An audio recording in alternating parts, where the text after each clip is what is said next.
কবরের মধ্যে যখন মানুষ মাটি দেয়, মাটি দেওয়া যখন শেষ হয়ে যায়, মাটি দেওয়া শেষ হয়ে গেলে এরপরে দোয়া করে জিয়ারত করে যখন মানুষ খন্তা নিয়া কোদাল নিয়া ওড়া নিয়া সব বাড়িতে রওনা করে রে। কবর হয়ে গেছে, বোঝা শেষ। দুনিয়ায় মানুষের যত বোঝা, সবচাইতে বড় বোঝা হইল লাশ। লাশ যতক্ষণ মাটির উপরে থাকে এটা জিন্দার জন্য বোঝা, আর এই লাশটা যখন মাটি দেওয়া হয়ে যায় তখন ওই জিন্দাদের বোঝা পাতলা হয়ে যায়। ঠিক নেই? তখন এই মনে করে তাদের মাথার বোঝা শেষ হইছে।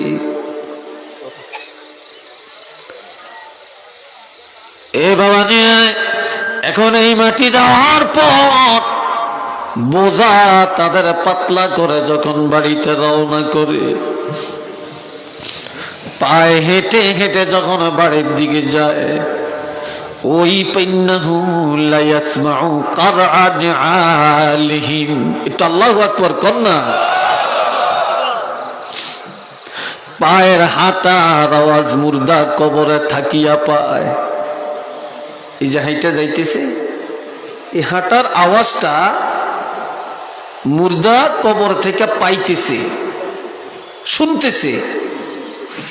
ঠিক এমন সময় আতাহু মালাকান, দুইজন ফেরেশতা কবরে এসে যায়। তবে তারা কেমন? আসওয়াদান, তারা একেবারে কালো, একেবারে কালো, কুৎসি, অর্থাৎ বিকট আকৃতি। সোজা কথা কি? বিকট আকৃতি। আজরাকান, তাদের চক্ষু দুইটা নীল বর্ণের সাগরের মতো দেখা যাবে। যে চোখগুলা দেখার সাথে সাথে রুহ উল্টে যাবে, ভয়ে আতঙ্কিত হয়ে যাবে। এরপরে তারা কবরে দরিয়া বসাবে। ফাইজলিসানিহি, তারা দুইজন আস্তে তাকে কবরে ধরে বসাবে। বসাইয়া ফায়াকুলানি মার রব্বুকা, তোমার রব কে? কবরে প্রথমেই প্রশ্ন করা হবে তোমার রব কে? ওয়ামা দীনুকা, তোমার ধর্মটা কি ছিল? কোন ধর্মের উপরে তুমি ছিলা? কোন ধর্ম তুমি মানছিলা? আজকাল নামে মুসলমান অনুসরণ করে ইহুদিকে, অনুসরণ করি নাসারাকে। ইহুদি অনুসরণ করে মুসলমানের ছেলেরা চুল রাখে, ইহুদিদের অনুসরণ করে পোশাক গায়ে দেয়, ইহুদিদের অনুসরণ করে তারা খাওয়া দাওয়া করে, ইহুদিদের অনুসরণ করে আমাদের চাল চলনের রীতিনীতিগুলো সব ইহুদি নাসারার কালচার অনুযায়ী করে থাকি। ঠিক না? বর্তমানের মেয়েরা, যুবতী মেয়েরা ইহুদি নাসারার পোশাক পরিধান করে রাস্তাঘাটে চলে। মুসলমানি ধর্ম ভালো লাগে না, মুসলমানের আদর্শ ভালো লাগে না, ইসলামী কানুন ভালো লাগে না, কিন্তু ইহুদি নাসারাদের নিয়ম নীতি বড় স্বাদ লাগে রে। বুঝবা কত নম্বরের মুসলমান তুমি, শুধু চক্ষুটা ডুবলে, কবরে পাড়া দিলেই বুঝতে পারবে।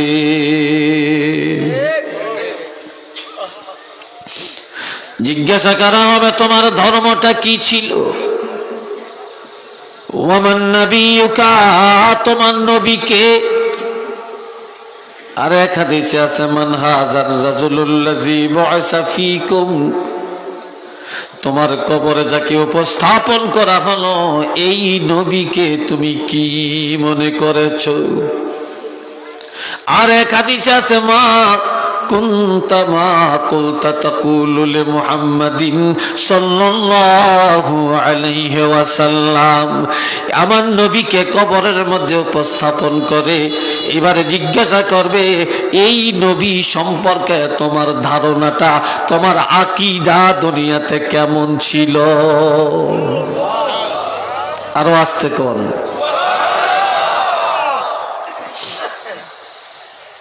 ফাম্মাল মুমিন, লোকটা যদি ঈমানদার হয়ে থাকে, ফায়াকুলু রাব্বি আল্লাহ,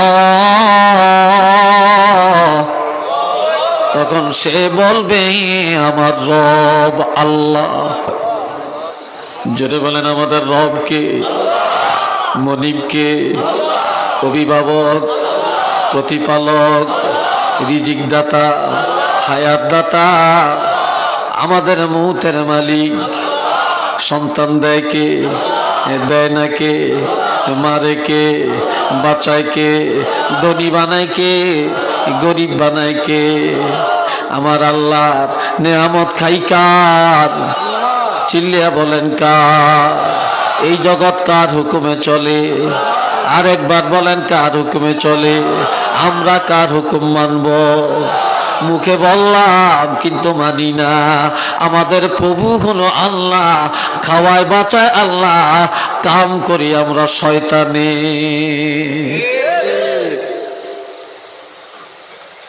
নাউযুবিল্লাহ কন।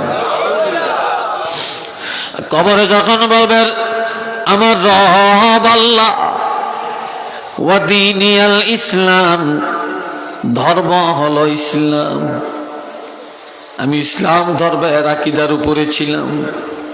ওয়া নাবিয়্যুনা মুহাম্মাদুর রাসূলুল্লাহ সাল্লাল্লাহু আলাইহি ওয়াসাল্লাম। এ সময়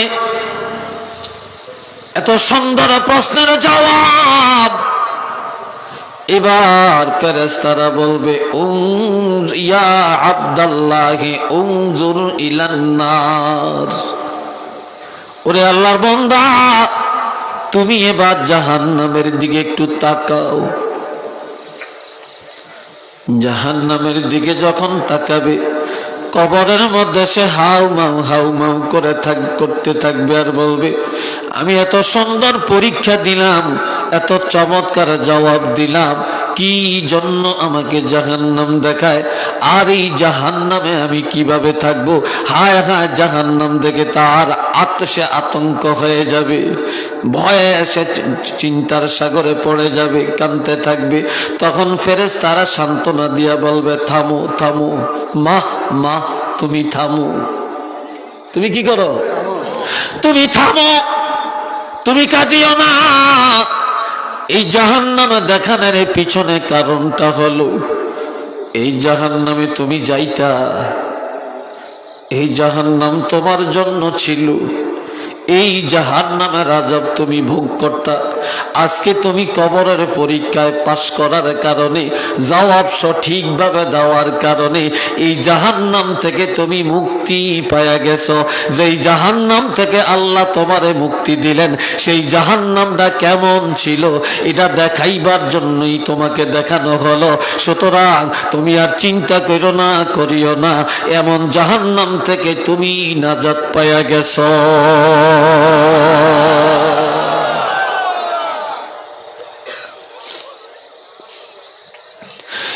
فينادي مناد من السماء عن صدق عبدي। এবার আল্লাহ পাক আসমানের মধ্যে ঘোষক লাগাইয়া দিবে। এসএসসি পরীক্ষা দিয়া বিএ পাস করলো, ছেলে পাস করলো, গোল্ডেন প্লাস পেলো, জিপিএ 5 পেলো। এবার ছেলে পাশের খবর পায়া এতদিন ঘুমায় না, চিন্তা করে ঘুম আসে না, কি রেজাল্টটা জানিয়ে আসে। আজকে যখন রেজাল্ট প্রকাশ হয়ে গেল, সে গোল্ডেন পেল, একবার বাড়িতে যায়া সে আরাম করে ঘুমায়, চিন্তা নাই। বাবা দোকানে যায়, চা খায়, চাচাকে দেখে বলে, চাচা শুনছেন নি ছেলে পাস করছে, গোল্ডেন পাইছে। ভাই আমার ছেলে গোল্ডেন পাইছে। ও ভাতিজা আমার ছেলে গোল্ডেন পাইছে। বিভিন্ন জায়গায় মোবাইলে জানায় আমার ছেলে গোল্ডেন পাইছে। এইভাবে চতুর্দিকে খবর দেয়, আবার মিষ্টি কিনিয়ে বাড়িতে যায়, আত্মীয় স্বজনের খাওয়ায়। ঠিক না? আর আমার আল্লাহর বান্দা কবরের পরীক্ষায় যদি পাস করে রে, আল্লাহ আসমানের মধ্যে ঘোষণাকারী লাগাবে, তারা ঘোষণা করবে, আল্লাহর পক্ষ থেকে বলবে, ফায়ুনাদি মুনাদিম মিনাস সামাই আন সাদাকা আবদি, আমার বান্দা সত্য সত্য কথা বলেছে, মিথ্যা কথা বলে না। আমার বান্দা যা বলেছে দুনিয়াতে তা করেছে। আমার বান্দা কবরের পরীক্ষায় পাস করেছে। ও ফেরেশতারা, আমার এই বান্দাকে কবরের মধ্যে আর এইভাবে রাখতে দেওয়া যায় না। এটা মারহাবা কোন, আল্লাহু আকবার বলেন। আল্লাহ ওয়াদা দিবেন, ফাফরিশুহু মিনাল জান্নাহ, আমার এই বান্দার কবরের মধ্যে জান্নাত থেকে আনিয়া জান্নাতের ফরশ বিছায়া দে।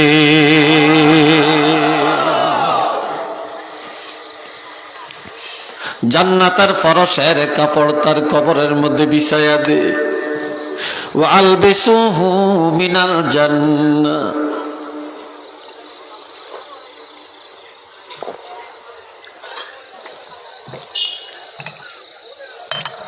ওয়া আলবিসুহু মিনাল জান্নাহ। এবার বলবে, আমার বান্দার কবরে জান্নাত থেকে আনিয়া জান্নাতের পোশাক তার গায়ে লাগায়া দে।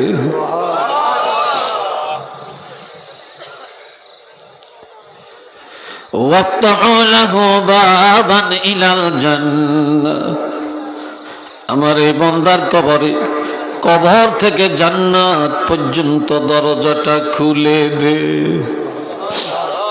কবরের হাওয়া আর জান্নাতের হাওয়া, জান্নাতের সুঘ্রাণ যেন কবরে কিয়ামত পর্যন্ত আসতে থাকে। এবার ফেরেশতারা বলবেন, ও আল্লাহর বান্দা নুম নুম, এবার তোমার পরীক্ষা শেষ, এবার তুমি আরামে ঘুমাও। কবরে এবার ঘুমাও, তবে এমন ভাবে ঘুমাইবারে কানাউমাতিল আরুসি, বাসর ঘরে দুলা আর দুলাইন, বাসর ঘরের নতুন বধূ আর বর কনে যেভাবে ঘুমায়, তেমনি ভাবে তোমরা কবরে ঘুমাও। ওই দিন পর্যন্ত ঘুমাবে। তোমাদের প্রিয়জন যেদিন তোমাদের ঘুম ভাঙ্গাবে, সেদিন তোমরা জাগতে পারবে, এর আগে কারো জাগানোর ক্ষমতা নাই। বাসর ঘরের সাথে তুলনা হলো কেন? যুবক যুবতীর বিবাহের পর বাসর ঘরে ঢুকায়া স্বামী স্ত্রী যখন ভিতরে সিটকারিটা মেরে দেয়, পৃথিবীর কারো ক্ষমতা নাই দরজা ভেঙ্গে সেখানে ঢুকবে। স্বামীর প্রিয়া হলো স্ত্রী, স্ত্রীর প্রিয়জন হলো স্বামী। তারা আনন্দ করতে করতে যখন একজন আর একজনের জড়াইয়া ধরে ঘুমাবে, প্রয়োজনে যখন বিবি স্বামীকে ধাক্কা দিবে, স্বামীর ঘুম ভেঙ্গে যাবে। স্বামী যখন বিবিকে ধাক্কা দিবে, বিবির ঘুম ভেঙ্গে যাবে। এই ছাড়া পৃথিবীর কারো ঘুম ভাঙ্গানের ক্ষমতা নাই রে। আর এই দুনিয়ায় ইমানদার আমলদার যারা, তারা হলো আল্লাহর প্রিয় বান্দা, আল্লাহ হলেন তাদের প্রিয় প্রভু। এই জন্য আল্লাহ ওই দিন পর্যন্ত তোমরা ঘুমাবে বাসর ঘরের মতো, যে তোমাদের প্রিয়জন আল্লাহ, ওই প্রিয়জন আল্লাহ যে যেদিন ডাক দিবে, অর্থাৎ কিয়ামতের সিংহায় যখন ফু দেওয়া হবে, সেদিনেই তোমরা ঘুম থেকে জাগবে। এর আগে তোমাদেরকে ডাকায়া জাগানের ক্ষমতা কারো নাই। একটু চিল্লে বলেন না সুবহানাল্লাহ।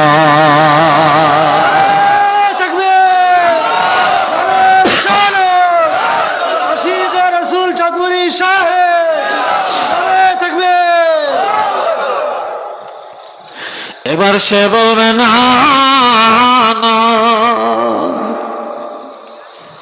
আমি কবরে ঘুমাবো না।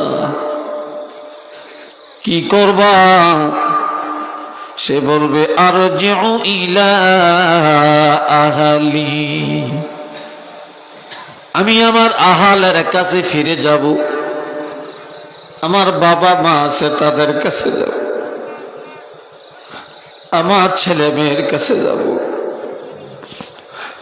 আমার স্ত্রীর কাছে আমি যাব। ভাই বন্ধু দুনিয়াতে আছে, তাদের কাছে যাব। ফেরেশতারা বলবে কি জন্য তুমি যাবে? বলবে ফাউখবিরহুম, আমি সেখানে যায়া তাদেরকে সুসংবাদটা পৌঁছাইয়া দিব। আমি ঈমান নিয়ে আসার কারণে, নবীর প্রেম ভালোবাসা নিয়ে আসার কারণে, সুন্নত নিয়ে আসার কারণে, কবরের পরীক্ষায় পাশ করার কারণে আল্লাহ যে আমাকে এত নিয়ামত দিলেন, রহমত দিলেন, আমি মুক্তি পাইলাম, জান্নাত আমার নসিবে হয়ে গেল, এই সুসংবাদটা তাদেরকে জানিয়ে দিয়ে আসি। তারাও যেন আমার মতো আমল নিয়া, ঈমান নিয়া কবরে এসে জান্নাতের মালিক হতে পারে।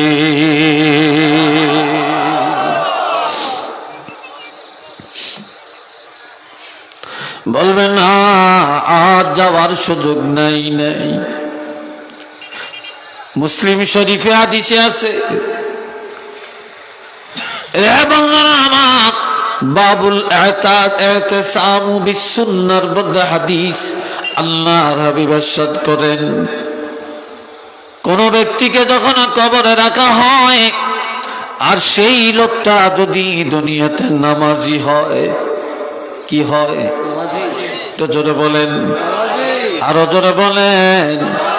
নামাজি হয়। জোয়ানেরা রে, হাতে পায়ে ধরে তোমাদের দুইটা পায়ে হাত দিয়া কইলাম রে, নামাজ ছাড়িও না, নামাজ ছাড়িও না। নামাজ ধরো, দেখবা তোমার মধ্যে আর বাদরামি থাকবে না, শয়তানি থাকবে না।